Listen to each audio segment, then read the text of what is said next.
There we go. Good afternoon. Good afternoon, everybody who's in Europe and Asia, and good morning to you folks in the US. Welcome to today's webinar. I'm delighted to be joined by some very interesting people today to talk about how do we really reinvent the whole customer experience model in this rather crazy paradigm shock world, we like to call it. I'm joined by Paula Venkataramanan, who's the Director of Global Partner Management for Intuit, Todd McReynolds at Sykes, the contact center firm, and my analyst colleague, Melissa O'Brien, who's a research VP who covers a lot of the front office research that we do at HFS. Just a quick housekeeping check. You know, this is all about having an interactive conversation. So we really do want to ask you guys to go to your little panels in the that you can drop down on Zoom. I'm sure you're all getting familiar with Zoom by now, and you can ask a nice little Q&A to any of the panelists or myself as we go through today's conversation, and we'll try and get to as many of those as we can. At HFS, you know, we don't really want to be just a regular report providing analyst firm. We really want to be a research partner to our clients. We really want to help interpret people's businesses and this emerging technology landscape and how it's really getting us through this paradigm shock experience. Believe it or not, we were founded as a digital virtual research firm exactly 10 years ago. That was our goal, and we developed a very, very large web presence as we evolved. We have over 2 million views a year on our websites and our research, and we have a lot of subscribers and visitors just to our blog and our regular research. And we've been able to compete very effectively with firms much larger than us because we really leverage virtual and digital delivery as our core. So what's happened, though unfortunate, in the last few months has actually helped us a bit go back to our roots as a research analyst business. And we focus very much on the AAA of AI, automation, and analytics, and how that really impacts the whole worlds of global sourcing, of what we're talking about today, blockchain, and also digital business models. Just as a quick side note, we've prided ourselves a lot on the sheer quantity of research that we've produced in this whole sort of post-coded world. So just visit our website. You'll see a survival guide where there's a whole bunch of stuff we've written across many different industries, many different technologies. We've also written a lot around the contact center impact if you go and visit here. It's interesting because I've been talking about the hyperconnected enterprise, as many of you know, quite aggressively over the last year or two. And, you know, the whole concept here was that, you know, we've been dancing around pretty much doing the same things the same way, very much using different methodologies, different delivery models aggressively over the last few years, you know, from globalization of offshoring, analog outsourcing. We got into the basic digital concepts about a decade ago, which was all about how do we respond to the needs of our customers quickly in a digital online way that really satisfies their needs, to today's environment, which is more about being a more anticipatory one office where we need to anticipate the needs of our customers even before they may know what their needs are themselves. And then eventually we get to this 2020 plus era where we get into these much more autonomous hyperconnected supply chains. We look at super intelligent digital workers, digital associates. We'll even look at things like the impact of quantum computing. But what we've really realized is, you know, to truly get value from your organization beyond doing things a little faster and a little cheaper, you truly need to have real change that drives the way that you manufacture your processes, that you get your customer to market impact, that you integrate the outcomes of your employees and your customers much more aggressively. And wait, we've had that change. And we were talking a lot about how that change would occur. And now we've had a change impediment that has been beyond belief and leaves us into what we're calling a paradigm shock. We view this in 4 distinct phases. You know, we're coming through what we call the stabilization phase right now, which is all about exploring what we can do and realizing what we can't do. We need to conserve cash know what's available. We need to pivot for survival. You know, we need to develop dual strategies. One, to keep our customers close and make sure that we can sustain them and grow with them, because the experiences they have with us over this period will stay with us both for a very, very long time. We need to place bets. And one of the things we'll talk a lot about today is we're about unleashing people. Ultimately, the people-driven organization is where this ultimately goes to. This is about rethinking staff roles to break down legacy stovepipes. We talk a lot about this cross-pollination of talent. That is what is happening right now, because there is no written playbook for what's about to occur. This is purely us using our own skills, our flexibility, our adaptation capabilities to bond with our customers in a shared digital environment, using a much more entrepreneurial startup mentality. We've got to drive real interplay between business and IT to create these roles to be truly effective. You know, I was just chatting with one of the big four consulting firms just last week who are helping to enable the COVID tracking apps for the government, and they were talking about 8-month-long projects being fast-tracked down to 2 weeks. I mean, things are moving at a much, much more rapid pace, with much more urgency. We need to figure out how to maybe cut corners and do things quicker, do things more ingeniously. And that is the environment we're in, and we're going to talk a lot about that today. We've also done a huge study, and we've presented this just recently to a lot of our network. And one of the key pieces we thought we'd bring out here is looking at this remote working and redesign of operations, which are real initiatives that have come out of the paradigm shock. 4/5 of enterprises here, for example, are looking to design new ways of operating in this environment. Companies are looking at much quicker wholesale pivots of change. We need to move fast. We can't hang around here waiting for this to go away. We need to get ahead of this. We need to be smart about this. And, you know, just looking, for example, at this emergence of the digital workplace, you know, the emergence of the work at home staff. I mean, this is changing things forever. And, you know, just give an example of that. You know, when we first saw the onset of COVID, you know, I personally thought India as a nation, as an example here, would be in significant trouble because it was so centered around center delivery and that sort of thing. But what's emerged is a lot of executives are just telling me I have 3 to 4 hours a day back in my day from that commute. I'm so much more efficient. I'm getting things done. You know, when we go back to normal, we're not going to be in the office nearly as much as we were. We're going to mix this up now. Things are really changing, and companies are now having to look at these digital workplace delivery systems where they have really top-notch security, real flexibility and scalability, because we're getting some good habits that have come out of this, and we don't want to lose them as we go back to semblances of what we were doing before. And just some ideas of you know, what is lurking on the horizon. You know, we've asked these companies, what do you think you'll be increasing your investments in as we emerge from this crisis? And they're talking a lot about, obviously, cybersecurity is number one by a long way. Then we're getting into process automation. So companies have seriously realized just moving workflows into work at home, that's an immediate transformation. Those are changes that are happening straight away for them. How do they start to function effectively in these models, and how can they become a more automated, intelligent organization that really empowers their people as a result of this?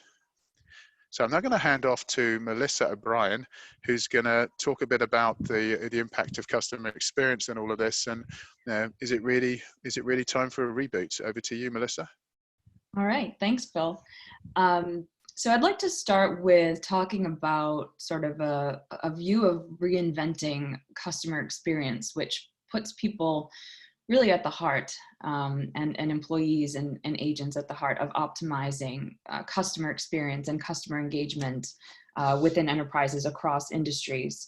And this is a bit of a simplistic view of reinventing CX as we see it as really a 3-step process.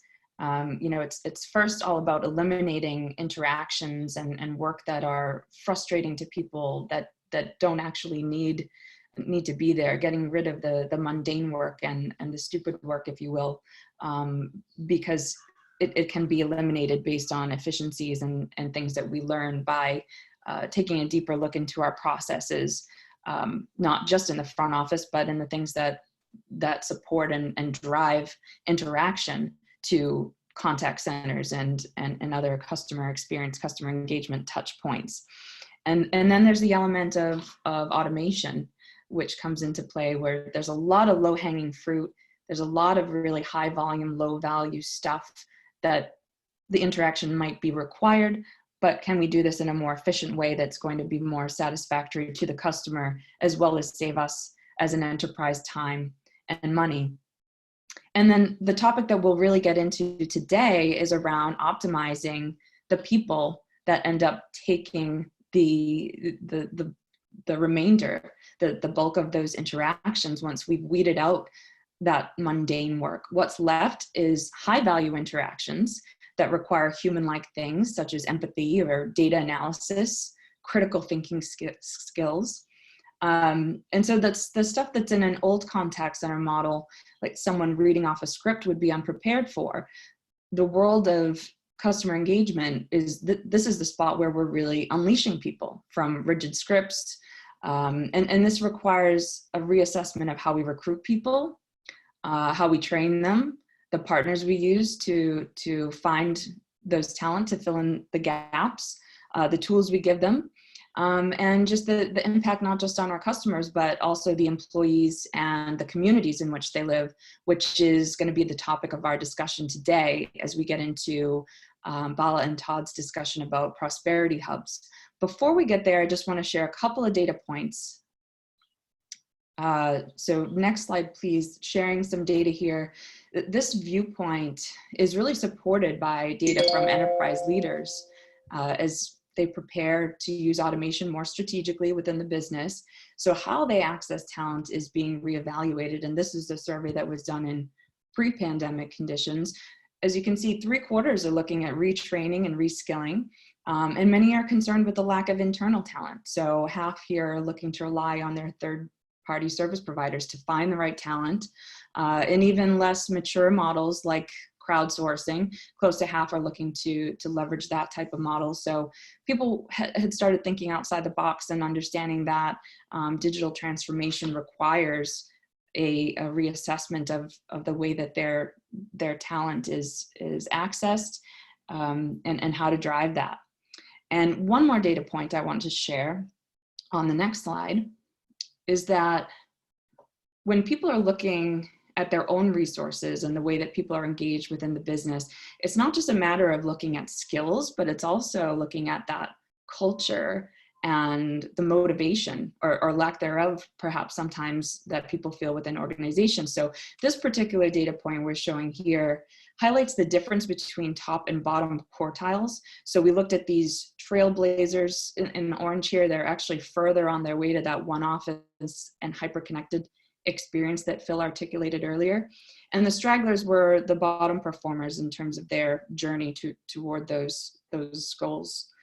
So it's interesting to see the top performers are more concerned about having the skills and the technical capability, slightly less concerned about a willingness, learning and adaptation, making decisions, not those technical skills, but qualities that show motivation and interest in the work. So a gap today is about finding talent, not just with skills and technical capabilities, but with attitudes, something that can be potentially addressed by taking a fresh look at the way we source talent. So at the bottom line of this, reinventing customer experience, particularly now in a remote virtual environment, sometimes challenging and fast changing environment, it really means reinventing the roles of the people and what their experiences are within the organization. So with that note, I would like to introduce our panelists today. We have with us, we have Bala Venkata Ramanan, and we have Todd McReynolds. Bala is with Intuit, and Todd is with Sykes. If you guys want to give a quick intro before we dive into the questions, that would be fantastic. Sure, sounds good, Melissa. Thank you. Hi, everybody. Thanks for joining the discussion today.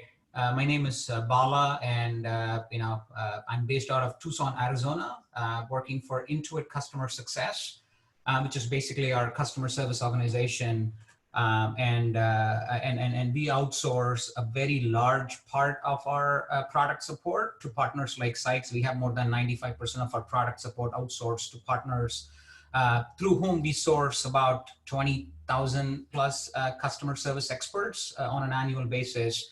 And I lead the global partner management organization. So basically, me and my team are responsible for the overall partner relationships, the footprint, and the overall holistic outsourcing strategy for Intuit customer success. Well, thank you, Todd McReynolds, and I'm excited to be part of this panel as well. I've been with Sykes for almost 20 years, and I'm based in Virginia at one of our Prosperity Hub locations. And I'm excited to share a story that our two organizations have been part of in the journey for the last 5 years. Great, thank you both, and thanks for being with us. So we're going to get into the why, how, and what of Prosperity Hubs, which some of our audience might not be familiar with as an emerging talent model. So Paula, can we start with you? We'd like to hear some background on Intuit and how Prosperity Hubs came about, what they are, and how they came about for Intuit. Sure, yeah, absolutely. So let me start with maybe a high-level intro of Intuit. Most of you know us through our cornerstone brands. We are the proud makers of QuickBooks, TurboTax, and Mint. We are a 37-year-old startup that we'd like to call ourselves. We have about 80 million customers around the world. The mission of our company, and this is where I want to kind of connect to why we are calling it Prosperity Hub. The mission of Intuit is powering prosperity around the world. And we bring our mission to life in two different ways. The first one is bringing our mission to life through our products. And again, if you think about the products that we have, whether it is QuickBooks or TurboTax or Mint, it all solves for financial well-being of small businesses, self-employed, and consumers around the world. And then the second way through which we bring our mission to life is powering prosperity through our actions in terms of what we do as employees at Intuit. And linking this back to the introduction that I gave, Intuit Customer Success, which is our, again, customer care organization, we onboard about 22,000 customer service agents on an annual basis. We thought, what a great opportunity for us to leverage the scale we have and go after communities that have amazing talent but lacks opportunities. So that is how the whole concept of Prosperity Hubs were kicked off. Is back in 2016. It was launched by Intuit as an organization with the dream of leveraging the power and scale we have in customer success to change the fortunes of economically depressed communities, in the US to start with. And our business hypothesis was that by targeting these markets, we would enable our outsourced partners like Sykes to become the employer of choice, which would produce better customer experience and business results than traditional contact center markets. And Melissa, I absolutely love the slide that you showed where there were like three buckets. And then to your point, given that even before COVID, most of the organizations had started investing in eliminating the transactional contacts by digitizing and by automating, what's now left is the high value / consultative type of questions that our customers call us with. And talent now becomes more important than ever to ensure that we are able to deliver great customer experience. And that was our biggest hypothesis, is by going into these smaller communities where there is amazing talent, but then it lacks opportunities. So over the last 3 years, we've launched several Prosperity Hubs in US and Canada. To start with, we have future plans to expand beyond US and Canada. But at this moment, we have 6 Prosperity Hubs. We have the locations are West Virginia, Johnstown, Pennsylvania, Morristown, Tennessee, Hazard, Kentucky, Bluefield, West Virginia, and we also launched our first Canadian Prosperity Hub in Corner Brook. Now, what we've seen so far, and this is where we really, as an organization, we are excited about Prosperity Hub, because conventionally, companies have always viewed delivering great business outcomes and doing good for the community as two separate things. And what we've learned through these 3 years of Prosperity Hub journey is that they need not be separate. You can deliver amazing business outcomes while also having great impact to the community.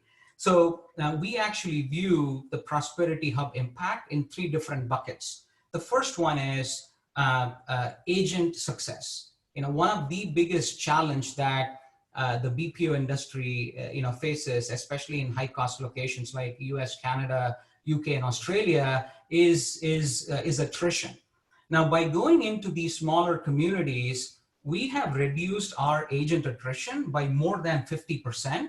And because we are able to tap into top talent in these smaller communities, these individuals have demonstrated that they can actually have a 2x higher speed to proficiency than our conventional contact center market. So that's the first bucket in terms of being able to have agent success. The second one is because we are able to retain people at a much better rate than conventional contact center markets, and because the speed to proficiency is significantly higher, we've seen up to 10% higher customer experience and up to 7 to 8% lower handle time that results in great efficiencies. So that's the second bucket, which is the customer success. And then the third one is community success, which is by going into these smaller communities, we have seen a significant decline in unemployment rate in these communities, as well as population decline. And we've also learned through research that every $1 we invest in these communities actually results in $1.59 of economic stimulus. And Todd can talk, share a few stories, as even from our Wise location, where when we went in, the number of small businesses we had at that point of time versus the number of small businesses that community has now after we created these jobs is significantly different. So it is a win-win-win across the board. We are able to tap into great talent, with a much higher retention. And as a result, we are able to deliver, amazing outcomes from a customer experience and shareholder perspective, as well as we are able to kind of enable and help these communities to thrive. And Todd, if you'd like to add anything, and Sykes has been a part of this journey from the beginning. So Todd, please feel free to add. Yeah. So, a couple of things on that. Sykes is what we consider, and I'll use the term used earlier, trailblazer. We would say a trailblazer in the industry for the last 40 years. And, 20 years ago, I was fortunate to be a product of a model that John Sykes, our founder and CEO, believed in. And he truly saw the value of small town America and putting these sites in small towns. And to tie into the slides that Phil showed earlier, 15 years later, we've seen the rapid growth and advancement in technology and the ever-changing workforce. And with this, we saw the model that John believed in really come back full circle for 2 main reasons in the industry. Melissa, you mentioned earlier that, our specialists are no longer taking transactional call types. These are very complex calls, and partners like Intuit have trusted us with these customers, and we need a totally different skill set than what we had 20 plus years ago in these communities. And secondly, I would add that, the workforce has changed dramatically, with the retirement of the baby boomers, this new workforce, the millennials, the Gen Ys, the Gen Zs, what is expected of an organization from companies like Sykes and Intuit has changed drastically. So when most people think about Prosperity Hub, they try to sum it up into a simple term of, good paying jobs in a small town. And, I would argue that it's much more than that. This new workforce is demanding, and that, we go out and we hire top leaders in the communities. They want to work for an employer that has a sense of purpose. We've changed our approach, due to this change in call type, and that, we're no longer going into communities and looking for, as Bala referenced earlier, call center employees with 10 plus year experience. We're looking for community leaders that come from the colleges, the banking industry, the school systems, social workers, all of which have never had these opportunities to show their full potential, and all of which have leadership skills that align to the culture of really both companies. And lastly, I want to mention that, being committed to community and prepared to become that pillar in that community. And that's something both Sykes and Intuit, we pride ourselves with, that, that in these communities that we've never said no to a school or an organization that's in need. One of the first positions when we go into a community, whether it be virtual or brick and mortar, is, we look at one of the most pivotal roles in the community is what we call our community specialists. This is someone that in the past has played a pivotal role, whether it be president of the local chamber or held other positions, and whose job is to make sure that the partnership between Sykes and clients like Intuit or other clients, that we're delivering on our promise that we've committed to. Awesome. Good stuff, guys. Thank you. So there's a lot to take in there. So there's, impact sort of across the board, not just for, customer experience, but also for your, internal agents and their level of engagement and satisfaction with the job, and the fact that the attrition going down is really indicative of that. But then also, the community piece and pulling all those three together is kind of it's a really nice story of impact across the board. So I'm interested, we want to get to the discussion about how this gets pivoted virtually. And Paula, from what I understand, from your work with these prosperity hubs, it had sort of been in the works to shift these to being virtual or quasi-virtual in the future, but obviously now it's being done as a necessity. What was the rationale for shifting them virtual, and what's the vision for that longer term, specifically from a work from home perspective? Yeah. So Melissa, we, from a work from home perspective, we've been fortunate to start the journey, a couple of years earlier. Just to share some specifics, about 95% of our badged customer service agent workforce is work from home, even pre-COVID. And about 60% of the 20,000 outsourced expert workforce, we have was also work from home pre-COVID.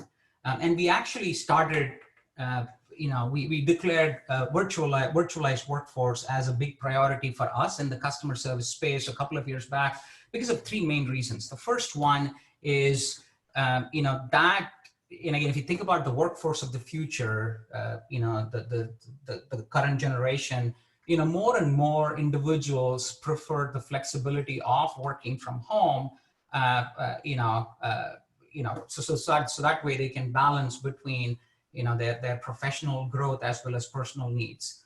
So that was a big driver that, the more and more research, we did, we kind of learned that this is the preference of the workforce of the future.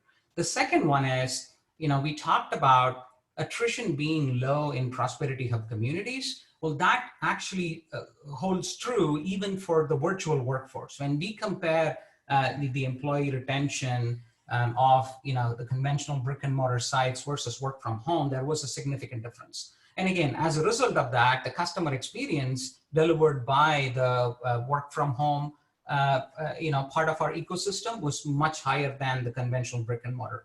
And then the third one, there is also a cost efficiency at play, right? Again, if you think about, the overall, cost associated from a contact center / customer service perspective, when you eliminate, the real estate and the related overheads, there are some efficiencies there that can be reinvested in improving employee experience and customer experience. So because of these three, key strategic pillars, we took the work from home route, and when we started our Prosperity Hub journey, we weren't sure how the work from home was gonna how successful work from home was going to be in these smaller communities. So we thought that we should at least start the Prosperity Hub journey in a brick and mortar environment. So the first 4 of our Prosperity Hub communities were all brick and mortar.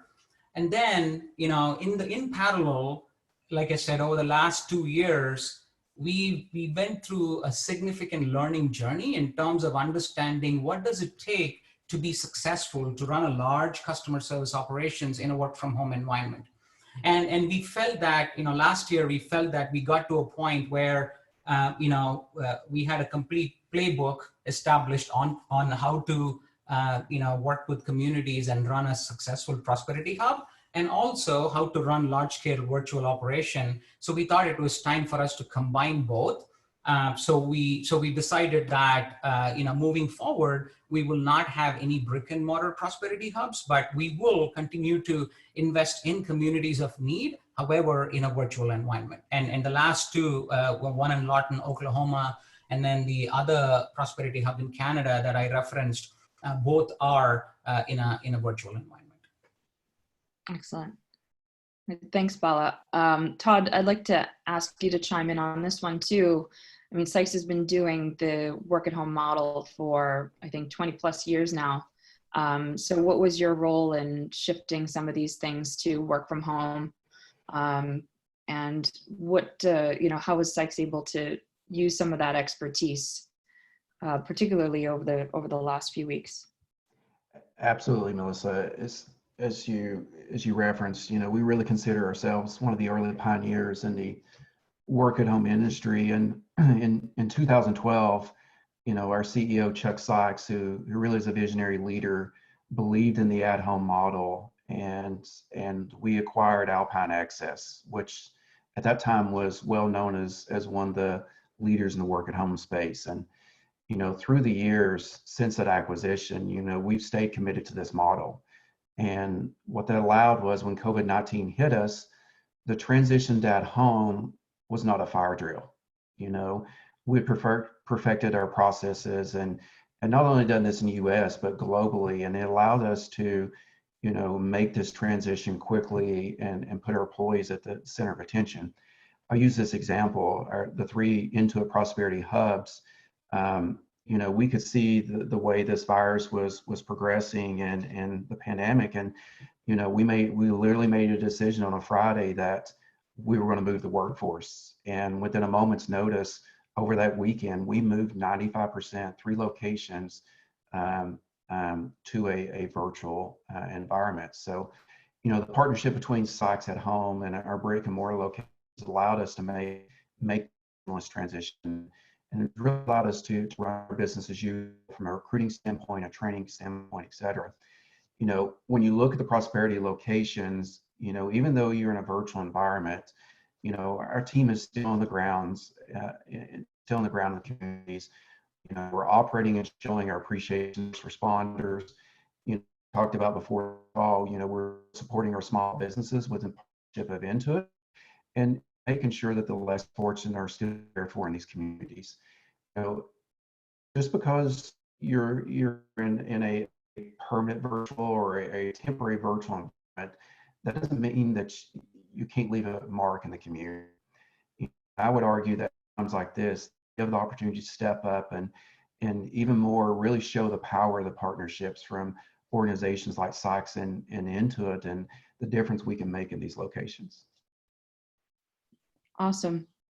Thanks, Todd. And we're getting quite a few questions through on the Q&A. So just a reminder for folks, if you haven't submitted a question, but you have something that you want to have answered by our panelists, please do jump in and feel free to ask. There's one that stood out to me I wanted to pose to you guys, which is around digital CX. So it's kind of to the point that I was making in that 3-step for optimizing contact center or customer engagement in the future, and getting folks really unleashed from the boring stuff. But there's a lot of kind of redesign right now around digital CX, in particular, I think over the last few weeks, just to manage call volumes and things of that nature.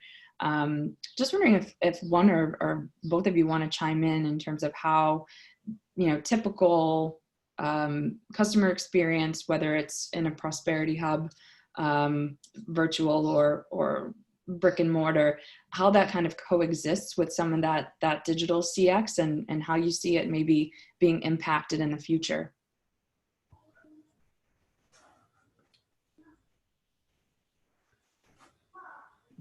I'll let you first. Melissa, sorry, apologies. I couldn't hear the last part of the question. Do you mind repeating that, please? Sure. Yeah, sorry about that. So asking about how digital customer experience blends with some of the traditional stuff that you're doing, whether in a brick and mortar Prosperity Hub or a virtual one. Now, how you kind of see those things working together and how they're working together in the future. Yeah. So the way, again, from an Intuit perspective, the way we think about it, again, I shared the mission of our company, which was powering prosperity around the world. Now, let me talk a little bit about the strategy of Intuit. The overall organizational strategy is AI-driven expert platform, and not just for customer success, but across the board. AI-driven expert platform is what we think is the future, where both of them coexist. I know there has always been conversations around will there be need for that human aspect of the overall customer experience journey, or will everything be digitized? And the way we think about it is both of them coexist, with AI. And again, Melissa, just reinforcing the slide that you shared, with the digital capabilities, with the AI capabilities we have, we have started the journey, and we feel that will further accelerate to eliminate the basic contacts that we have. And then the human aspect of the customer experience will be left to more consultative type. For example, if you take TurboTax, one of our products as an example, so we've been on the journey of leveraging AI and digital capabilities to automate, basic customer questions, and that has enabled us to start to build an expert network where we are now able to deliver, an end-to-end full service tax advice by leveraging the CPA network that we have. So I think the same thing will continue to accelerate, across all our other products as well, where the basic transactional type of contacts will continue to be eliminated through the digital capabilities, and then we leverage, to Todd's point, the type of skills that we need is more on the consultative side, which actually enables us to provide more professional services type of offerings to our customers than the conventional contact center type answering basic questions. Gotcha. Yep, makes sense. I like that AI-driven expert platform. It certainly seems as though they can coexist in that paradigm. Yeah, and I'll add this from a psych standpoint. Just like we did with Alpine Access in 2012, we've recently made investments in companies like Symphony, who are considered leaders in the AI and automation standpoint, Excel, and that we're now able to go to our clients and give these capabilities to help reduce cost or automate their workflows. And when you pair that with this model that we have, to where in these prosperity-like locations where you're hiring for culture first, you're no longer hiring for the transactional call centers. You're hiring for these individuals that are able to interact and utilize the technologies to provide the best outcome. And it's really upped our game and our capabilities of organizations to what we can bring to the table to partners like Intuit. Yep. And Melissa, I think there's also another angle to this question, if I'm reading it right, which is post-COVID, now everybody is in a virtual environment, mostly. I think the question also has another angle, which is post-COVID, will everyone be in a 100% virtual environment, and will brick and mortar still exist? And our point of view, and again, it depends on the type of work. There are several variables at play. From an Intuit perspective, the way we look at it is, especially in areas like customer service, where we have proven that great customer experience, in fact, better customer experience can be delivered in a virtual environment, at the same level of security for our customer data and customer information at a much lower cost. We feel that virtualization will continue to accelerate. However, there may be some geographies, right? Not all geographies are equipped and enabled to sustain long-term work from home. I think in those, I'm specifically referring to some of the offshore locations here, and I think in those locations, probably there will be a larger return to brick and mortar. But in locations like US, Canada, UK, Australia, in locations where there is technology infrastructure to sustain, work from home, our strategy as well as our point of view is that virtual is the way to go. Awesome. Yeah, I mean, I think that makes sense. We've been talking with, even just from an adoption perspective, we've been talking with a lot of enterprises that, several weeks ago, work from home either wasn't on the table or they might be on the fence. And now it's just kind of a no-brainer in the sense that, hey, we were able to shift and it's working pretty well or very well. So on that point, Phil, I'm going to pass back to you because we have a poll for our audience. Thank you, guys. Thank you, Melissa. Okay, so here is the polling question. If we can tee that up for everybody to go in and answer. So here we go. What is your company's most important CX initiative over the next 6 to 12 months? And you can choose 2. You get revamping your entire customer experience design, improving customer experiences, improving employee engagement and experiences, reducing call volumes through deflection, self-care, digital channels, maintaining the status quo for CX until we figure out what the next abnormal or normal is. And are you overwhelmed with contact volume, just trying to stay above the water? So what is your most important initiative right now?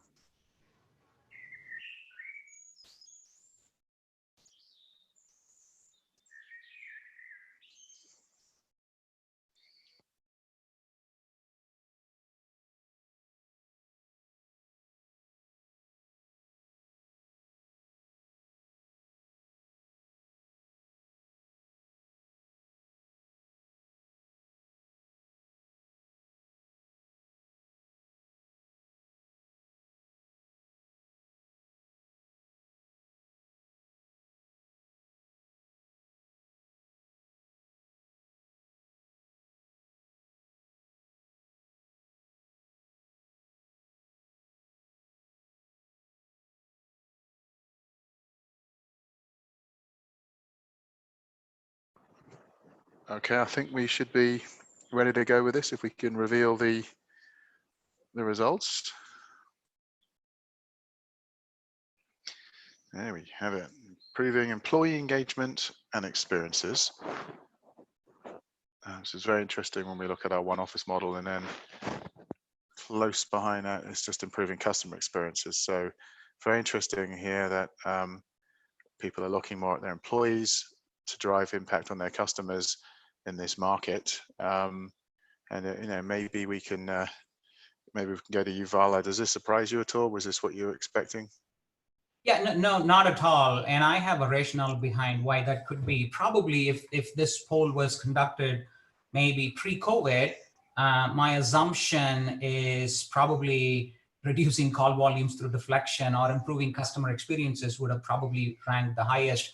I think one of my hypothesis is one of the reasons why improving employee engagement and experience is a top area is because the environment and the workplace has completely shifted, right, in our organizations. And what we've learned in our journey of virtualization is, the processes and standards that you have for your brick and mortar, whether it is your security standards, whether it is your employee communication model, those do not translate to a virtual environment as is. There is a learning journey that every organization has to go through And I think, because overnight, most of all the organizations kind of switched to a virtual environment. um, Everybody's trying to figure out, what does employee engagement and employee experience look like in a virtual environment? I mean, in the past, pre-COVID, a team leader could walk up to an agent and give a high five for a job well done. Coaching was just face to face. So I think that everybody's going through that learning process, and probably that's why I think this is probably ranked the highest, and I'm not surprised.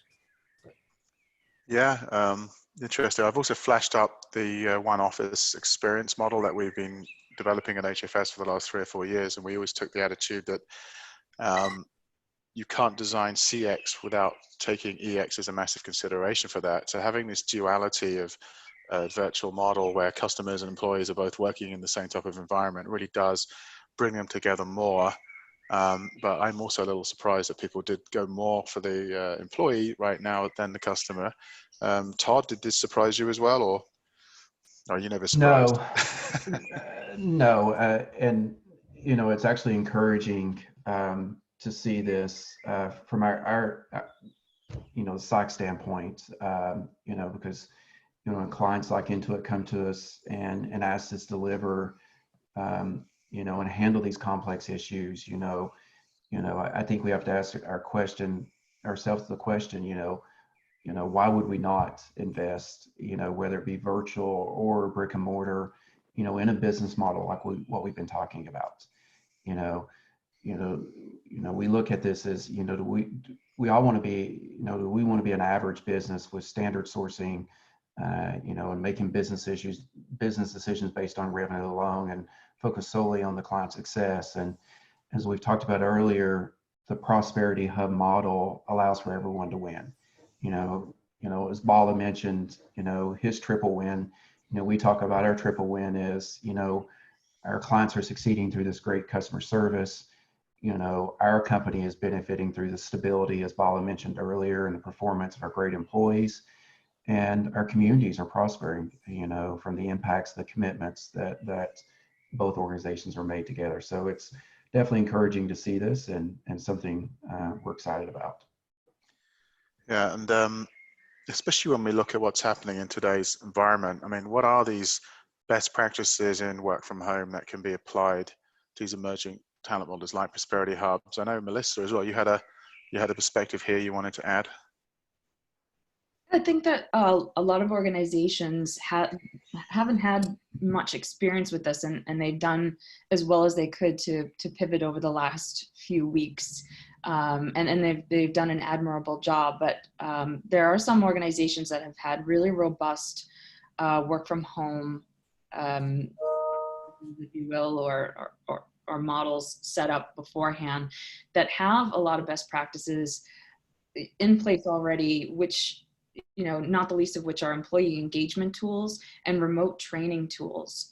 It's so important to keep folks engaged in a remote environment, especially when you take folks that are used to having their, 3 times a day huddle, or, their water cooler chat with their friends. Just keeping them focused and engaged, and also having that sense of belonging. It's a really big shift for a lot of people. So, a big part of it is having those platforms in place, the tools, and the training, and just the ability to have that communication and connection. Thank you. And, thank you. And I know as well, Todd, and obviously in the current environment, how do you feel the impact model is really helping with maybe some businesses who are struggling and coming together at a very difficult time? I mean, I feel like this is an important initiative that could have some real benefit. Yeah, I mean, especially in our prosperity communities, we've actually stepped our game up even more. I mean, we've got boots on the ground. We're showing our support. We're bringing meals to our first responders. Sykes and Intuit both. We're putting our heads together on what we can do to do everything we can to support these small businesses. Intuit has been active in these communities and polled these communities to kind of get a health check on where they stand. And you know, two big organizations like Intuit and Sykes, you know, they're really making a difference and trying to make the best out of it. So, you know, this new world we're in today, and I think that is a key takeaway, whether it be virtual or brick and mortar, you know, you can still have that same impact. And you know, I would probably argue that we're making more of an impact today than we've ever made, given the situation that we're in. That's great. Okay, and so thinking a bit more about this whole kind of unleashing people phase, you know, how do we feel about how talent needs to evolve? You know, we post this crisis. I've got some fun examples here, but you know, we talk about this like cross-pollination of people on the business side need to develop a better understanding on how technology can help them unleash them in their jobs, and people on the technology side need to work out how to work with people better, so processes can be designed in a more effective way. And we talk a lot about low-code technology and things like that emerging, but these require people who truly understand systems, not just process. So, I mean, maybe Bala, you can help us think a bit more about, as you see things evolving and evolving fast, what are the skills that you guys are looking to develop at Intuit and maybe some of your partners and customers? Yeah, maybe some problem. My speaker here, Phil, do you mind just repeating the last part of the question, please? Yeah, as we think about this kind of unleashing of people and the emerging talent, and this sort of cross-pollination of technology and business skills, you know, how does a company like Intuit, how are you approaching some of the business-focused people and helping them understand how they can take better advantage of tech, and also on the tech side, helping some of these folks understand how they're applying what they're doing more to the business? I mean, this is accelerating quite a lot in many businesses with the emergence of low code and other areas like that. You know, what do you think needs to be done to help this cross-pollination and this and advance people's capabilities? Yeah, you know, thank you for repeating that question. You know, I can use learning and development as an example, Phil. You know, if you think about, again, the pre-COVID kind of brick and mortar heavy world, especially in a contact center environment, you know, training was, you know, typically, you know, an instructor standing in front of 25 people in a classroom, you know, where everybody went through, you know, a PowerPoint-based learning model. And again, I mean, think about virtualizing it.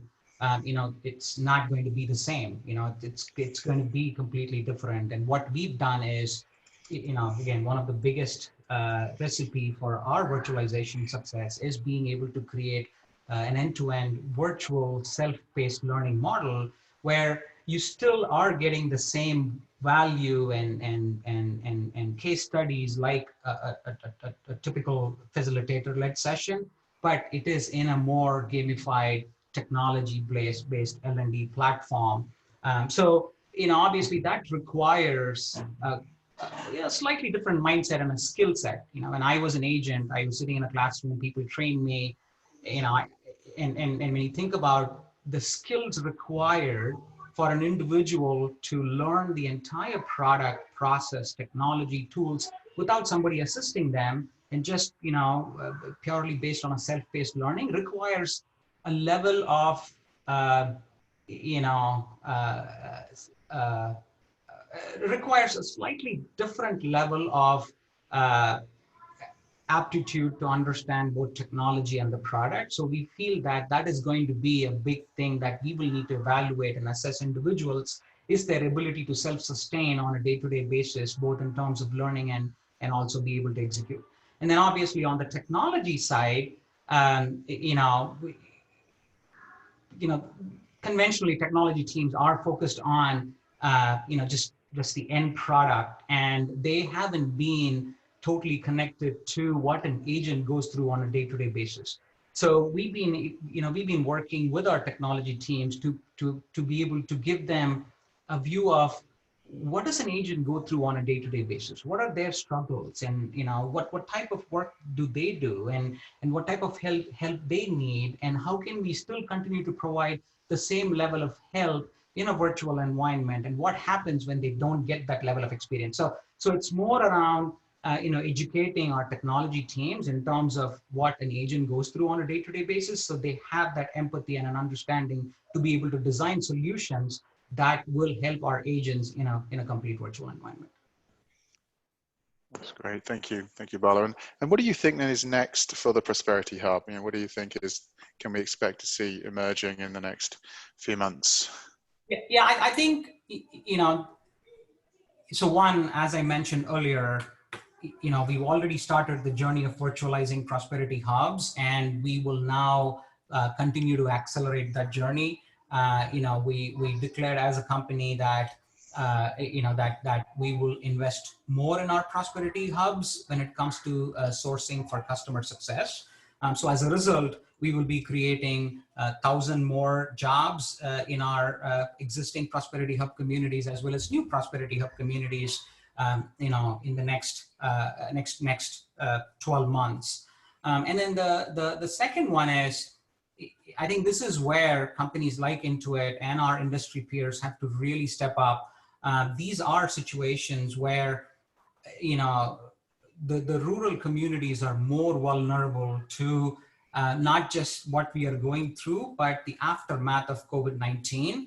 And this is an opportunity for large organizations like Sykes and Intuit and others to step in, to not only tap into the best talent that they need to be able to elevate the customer experience in a post-COVID environment, but also to help these communities that are in need. So again, as a company, we are totally committed to the Prosperity Hub journey, and we will accelerate it, but obviously in a virtual environment.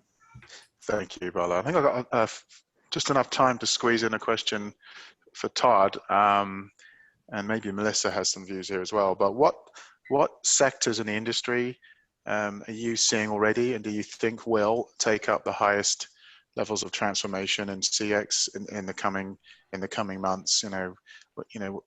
As we look at how this current pandemic has impacted the world and industries, and now that's loosen up a bit, where do you expect to see most activity in the business, and maybe the biggest decrease? From an increase standpoint, we're seeing a lot of new emerging brands, fintechs, out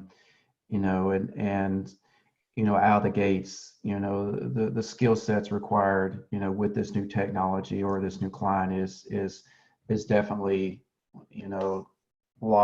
fits a lot of the characteristics of the Prosperity Hub talent we're looking for.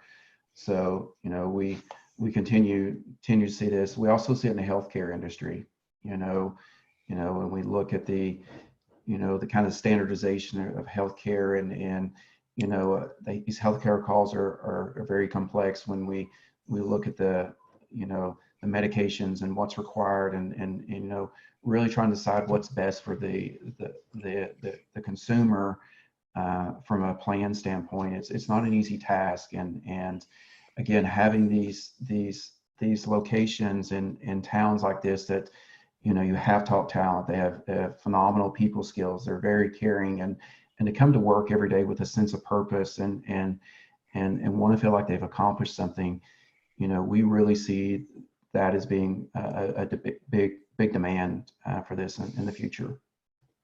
Yeah, Excellent. I agree with healthcare and government. I think will be the biggest ones that longer term will be impacted and need to shift their models. Yeah, healthcare is suddenly hot, right? So interesting. Maybe Bala, which industries are you guys going to double down on? Where do you see most growth?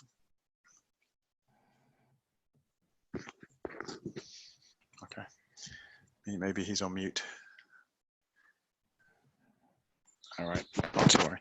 Well, look, in the interest of time, I think Bala, Todd, Melissa, excellent conversation today. Great poll as well. Really enjoyed the conversation, and it's good to think about initiatives that were developed before the crisis that can have even more impact now. And the emergence of the employee within customer experience, I think, is a big takeaway for me. So thank you all very much for your time. We're going to have a recording of this and the slides available on hfsresearch.com. If you drop in a couple of days, those should be available. And hopefully you'll all join us again in a couple of weeks for some of our next webinars as well. So thank you all. I'd stay safe. I'd say also stay sane, and have a great weekend. And hopefully you've all got some good weather where you are. So take care. Thank you.